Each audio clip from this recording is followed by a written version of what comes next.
రాస్తూనే ఉంటాను. విషయాలు అందరికీ రాస్తాను, నిజాన్ని బహిర్గతం చేస్తాను. తెల్లని కాగితాలపై అక్షరాలై మెదడులో కదలికలై నేను రాస్తూనే ఉంటాను. కొన్ని మార్లు సరళంగా, కొన్ని మార్లు సంక్షిప్తంగా నా భావాన్ని వ్యక్తపరుస్తాను.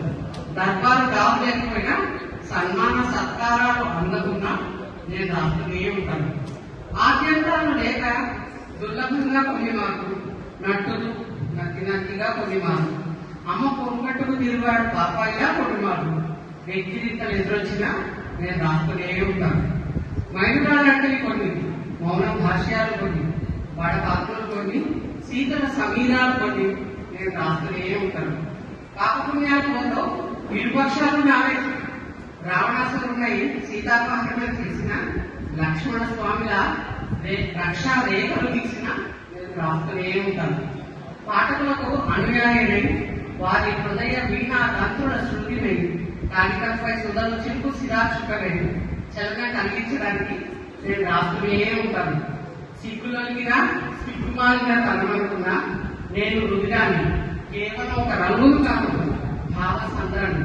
ఉచితమైన అనుచితమైన పరిజ్ఞానం అనుకున్నా నేను రాస్తూనే ఉంటాను.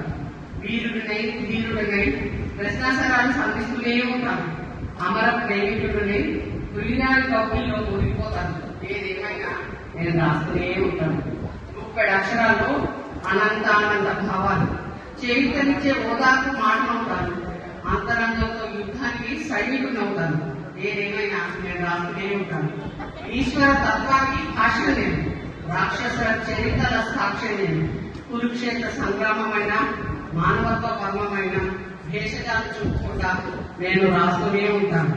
ఈ తెలంగాణ దశాబ్ద ఉత్సవాల్లో అక్షరాన్ని మెదళ్లకు మేతని నేను రాస్తూనే ఉంటాను.